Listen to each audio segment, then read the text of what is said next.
Perkenalkan, nama saya Maynita Salsabila dengan NIM 201812.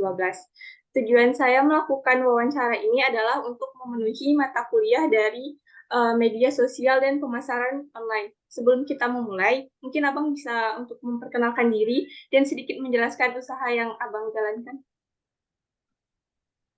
Oke, terima kasih atas waktunya. Perkenalkan nama saya Edo Fadil Ardiansyah. Saya adalah seorang graphic designer, khususnya di bidang logo desain.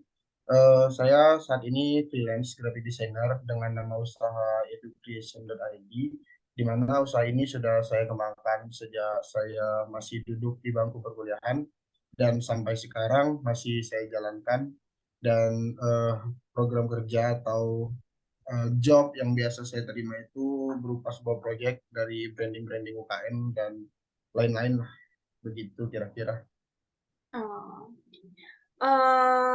Bisnisnya Abang ini berfokus pada desain grafis apa? Maksudnya ada nggak kayak target pasar tertentu gitu dari yang Abang buat? Ya, untuk fokusnya dari education.id ini sebenarnya dia di awal itu sebagai logo designer, fokus bidangnya. Karena graphic designer ini luas bidangnya, ada untuk poster, terus spanduk dan lain-lain. Tapi saya fokus di logo designer. Dan untuk target pasar, mungkin kalau saya waktu perkuliahan, target pasarnya itu teman-teman perkuliahan, baik itu ada job dari perkuliahan mereka yang saya kerjakan, maupun mereka yang sudah memulai usaha. Untuk sekarang itu fokusnya ke UMKM lokal. Oh, oke. Terus ada nggak trik tertentu atau strategi pemasaran yang Abang lakuin buat mempromosikan usaha ini? Untuk strategi sendiri, kalau di bangku perkuliahan dulu, biasa kita dari orang ke orang, person ke person, memperkenalkan usaha ini. Yang selanjutnya mungkin kalau sekarang udah merambah ke media sosial, Instagram, TikTok, dan Twitter untuk cari pasar-pasarnya. Hmm, kalau boleh tahu software desain yang Abang gunakan itu apa untuk desainnya? Untuk aplikasi yang digunakan sebenarnya opsional sih, banyak banyak pilihan tergantung proyeknya. Tapi yang utama digunakan itu ada Adobe Illustrator. Selanjutnya kalau untuk proyek-proyek ringannya ada Canva, bisa Pixel Lab juga bisa, tergantung sesuai kebutuhan dan lokasi pengerjaan sih biasanya. Oh, ada nggak Bang tantangan terbesar Abang ketika jalanin usaha ini? Terus gimana cara Abang keluar dari tantangan itu? Nah, untuk tantangan terbesarnya di awal-awal itu ya tentunya kita target pasar lah, karena eh, di mana kita menjadi seorang pengusaha itu kan yang pertama kita bangun branding dari usaha kita, karena terberatnya itu menciptakan visual identity dari usaha kita sehingga usaha kita yang dipercaya oleh mereka. Itu Hmm. yang pertama, kita wujudkan dulu visual branding. Lalu selanjutnya bagaimana cara kita mempromosikannya lah, baik dari media sosial, baik dari orang ke orang, dan tentunya yang ketiga bersaing secara harga dan kualitas. Oh, oke. Terus ada sebelum Abang mulai usaha ini ada nggak motivasi? Kenapa Abang bangun usaha ini?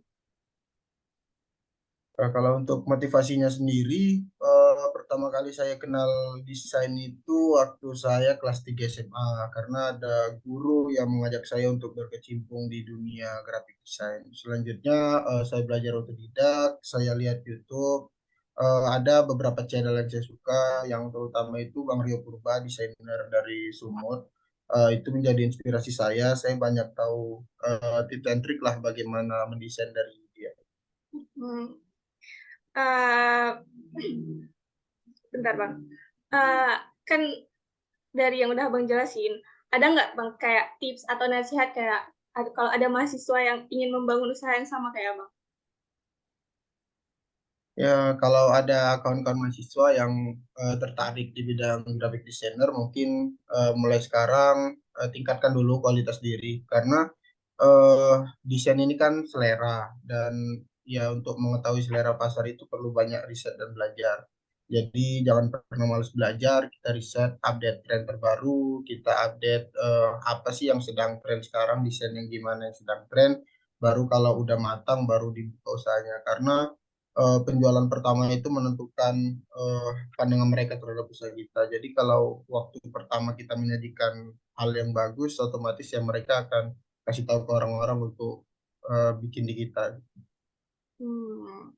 Ada nggak pelajaran terbesar yang bisa Abang ambil dari usaha yang udah Abang jalanin sampai sekarang? Kalau untuk pelajaran sendiri, tidak ada usaha yang mengkhianati hasil. Artinya ya seberapa besar usaha yang kita buat, seberapa keras kita belajar, tentunya hasilnya akan semakin besar.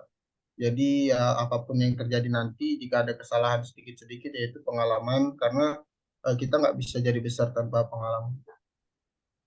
Yang terakhir nih, gimana cara Abang tuh melihat masa depan industri teknologi dari perspektif perspektif pengalaman Abang?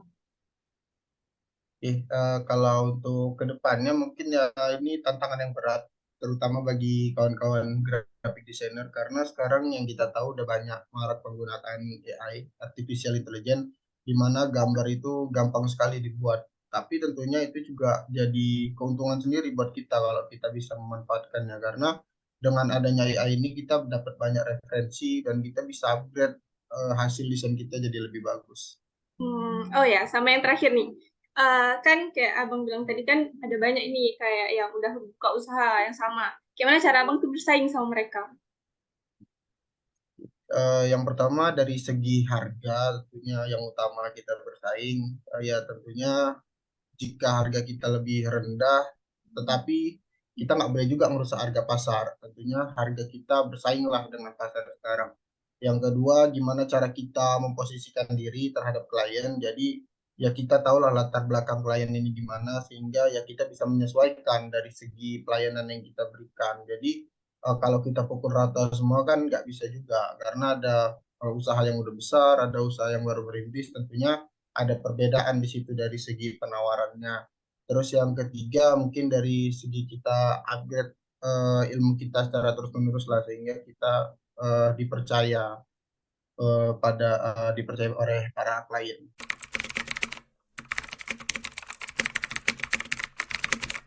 Baik, rangkuman yang dapat saya ambil dari hasil wawancara dengan Bang Edo sebelumnya yaitu kunci kesuksesan dari usaha yang Bang Edo jalani yaitu adalah bekerja keras.